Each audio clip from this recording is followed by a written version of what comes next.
أنفسكم وأهليكم نارا. آمنت بالله صدق الله مولانا العظيم وصدق رسوله النبي الأمي المطيع المبين المعين الكريم ونحن على ذلك لمن الشاهدين والشاكرين والحمد لله رب العالمين. یا خدا بہر جناب مصطفیٰ امداد کن، یا رسول اللہ از بہر خدا امداد کن، یا شہید کربلا یا دافع کرب و بلا گل رخا شہزادہ گل منقبہ امداد کن. غوث اعظم بنے بے سر و سامہ مدد، قبلہ دی مدد، کعبہ ایمہ مدد، بگرداب بلا افتاد کشتی مدد کن مدد کن مدد کن یا معین الدین چشتی. قادریم نعرہ یا غوث اعظم بھی زنم، دمز شیخ احمد رضا خان قطب عالم بھی زنم. بلغ العلا بکمالہ کشفت دجا بجمالہ حسنت جمیع خصالہ صلو علیہ وآلہ.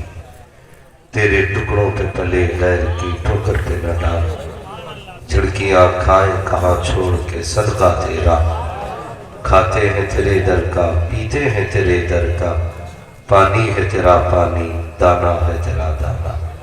جس کو اپنے نبی سے جتنی محبت کا دعویٰ ہو کوشش کریں اتنی آواز کے ساتھ رسول اور آل رسول کی بارگاہ میں درود و سلام کی ڈالیاں نچھاور کر لیں. پڑھیں بآواز بلند اللہم صلی علی سیدنا و شفیعنا و نبینا و مولانا محمد معدن الجود والکرم و آلہ و اصحابہ و بارک وسلم صلاۃ و سلام علیک یا رسول اللہ صلی اللہ علیہ وسلم. لائق مبارکباد ہے اراکین کمیٹی بانیان جلسہ جنہوں نے اس سرد رات میں اتنی عظیم محفل کو سجایا. اللہ رب العزت سب کی کوششوں کاوشوں کو اپنی بارگاہ میں قبول فرمائے. کافی دیر سے ممبر شریف پر تقریباً 2 گھنٹے سے حضور سید صاحب قبلہ تشریف فرما ہے.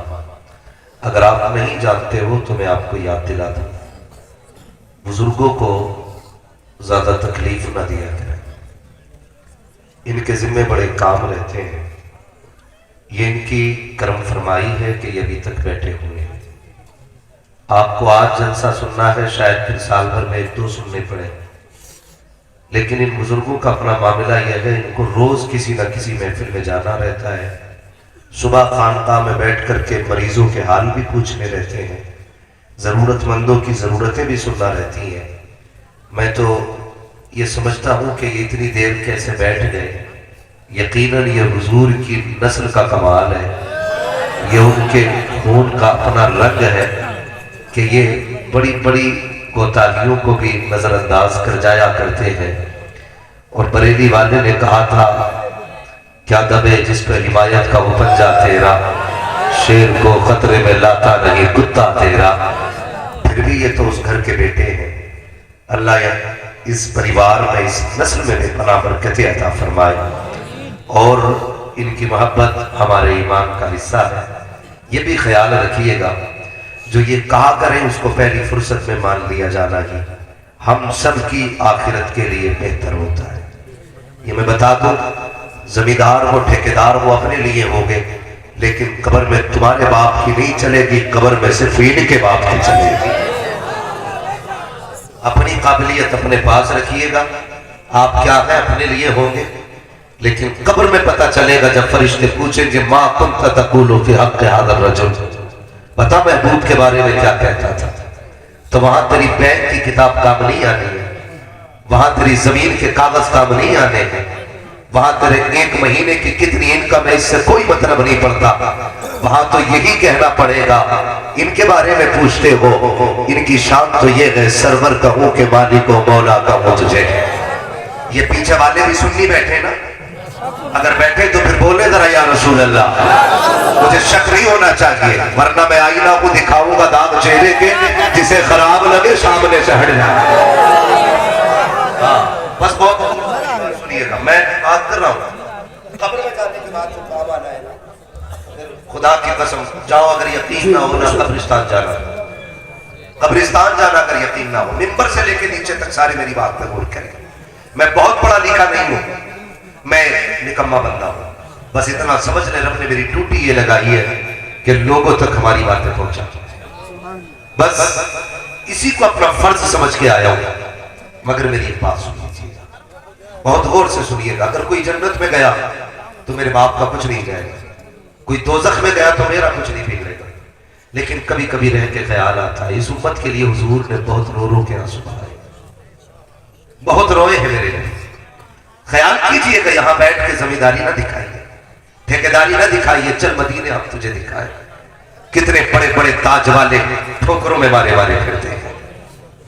بریلی والے سارے ہی لوگ ہیں نا؟ جتنے بریلی والے ادھر ہاتھ اٹھا کے کہتے ہیں یا رسول اللہ، ماشاءاللہ یہاں تو سارے ہی اپنے نکلے، میں تو ان میں بھی جا کے بولتا ہوں تو سینہ چوڑا کر کے بولتا ہوں، اس لیے کہ اپنے پاس کوئی مال چوری کا نہیں ہے، جتنا بھی مال ہے نا ایک نمبر کا مال رکھتے ہیں، ایک نمبر کا سارا مال ہے۔ میں عرض یہ کر رہا تھا قبر میں جو سکہ چلے گا نا وہ دولت کا نہیں، حکومت کا نہیں، حضور کے عشق کا سکہ چلے گا۔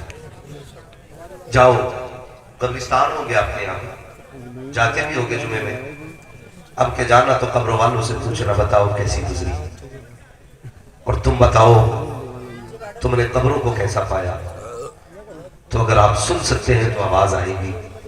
ہم یہ سمجھتے تھے جس نے بلڈنگیں بنا لی وہ کامیاب ہے، جس نے گاڑی بنگلے لے لیے وہ کامیاب ہے، جو چار جانب اپنی شہرتیں کرا کے مر گیا وہ کامیاب مرا۔ قبر والے کہیں گے یہ سب دھوکا تھا، جیسی قبر میں آ کے لیٹے تو پتہ چلا یہاں پر شان و شوکت کا سکہ نہیں چلتا، یہاں مدینے والے کی غلامی کا سکہ چلا کرتا ہے۔ اور اعلیٰ حضرت نے سبق پڑھایا تھا، دو جہاں میں خادم آل رسول اللہ کر، حضرت آل رسول مقتدیٰ کے واسطے۔ سمجھ میں نہیں آتا کیسے اپنے آپ کو لوگ بریلوی کہلاتے ہیں اور حضور کی اولاد سے لڑ جاتے ہیں۔ یہ عشق ہمیں بریلی کے امام نے سکھایا ہے، اور یہ حقیقت ہے آج بھی سیدوں کے لیے بریلی والے کھڑے ہیں اور بریلی والوں کے لیے حضرت علی کے جیالے کھڑے ہیں۔ یہ یاد رکھیے، اللہ سلامت رکھے اس پریوار کو، ادھر بڑی دیر سے بیٹھے ہوئے، اللہ عدد کی عمر میں پناہ برکت عطا فرمائے۔ ہم ان کے در کے غلام ہیں، ہم حکم نہیں دے سکتے، بیٹھے ان کی مرضی ہے، یہ چاہے تو نواز دیں اور چاہے تو اٹھ کے چلے جائیں، یہ مالک ہے۔ مگر آپ سے اتنی گزارش ہے جتنی دیر سنے محبت سے سنے۔ رات کافی سرد ہے، صدر جلسہ کا اصرار تھا کافی وقت پہلے ہی کہ ممبر پہ آیا جائے، لیکن سچ یہی ہے کہ محبوب کی محفل کو محبوب سجاتے ہیں، آتے ہیں وہی جن کو سرکار بلاتے ہیں، ٹھیک ہے؟ تو یہاں کوئی اپنی مرضی سے نہیں آیا، اور جو یہ لوگ کھڑے ہیں نا اللہ آپ کو سلامت رکھے۔ میں بیٹھنے نہیں کہوں گا، اتنا ضرور کہوں گا گھر جانا نا اپنے ماں کے ہاتھ چومنا، کہنا ماں سب نے بیٹھ کے حضور کی باتیں سنی تھی، تیرے دودھ کا کمال تھا، میں نے کھڑے ہو کے پورا جلسہ سنا تھا۔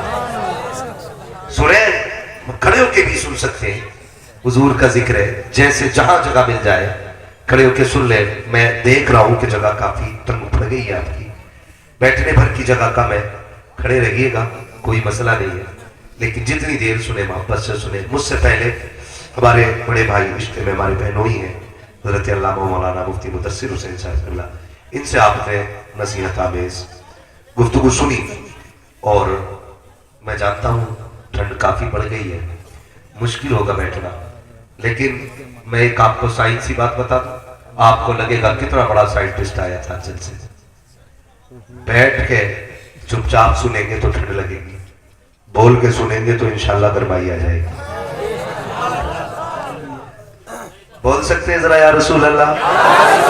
بھائی عثمان رضا ہارونی صاحب ایک شعر ایسا پڑھ رہے تھے، دل کو چھو رہا تھا۔ میں ایک بات کروں، میں تھوڑا سا الگ مزاج رکھتا ہوں، مجھے فرق نہیں پڑتا، میں یہاں سے بھی اٹھ کے جا سکتا ہوں، کمرے سے بھی جا سکتا تھا، کوئی مسئلہ نہیں ہے، پائے مرا لنگ ریس ملک خدا تنگ ریس، بات سچی کرنی چاہیے۔ بھائی عثمان رضا ہارونی جب سے مدینہ شریف سے گھوم کے آئے ہیں نا، تب سے نعتوں کا رنگ ہی بدل گیا ہے۔ پڑھتے تو پہلے بھی نعت تھے، لیکن پہلے اس تصور میں پڑھتے تھے کہ کبھی مدینہ دیکھیں گے، لیکن آج اس تصور میں پڑھتے ہیں جیسے اب بھی مدینہ دیکھ رہے ہیں۔ ہاں، تو یہ حضور کے شہر کی زیارت کی برکت ہوتی ہے، جو ایک بار مدینہ شریف دیکھ آتا ہے پھر اس کی نظروں سے حضور کی جالیوں کا منظر نہیں ہٹا کرتا، پھر ہمیشہ وہ مدینہ شریف کے تصور میں گمراہ کرتا ہے۔ آپ سے اتنی گزارش ہے، آپ بھی نام سنا کریں نا،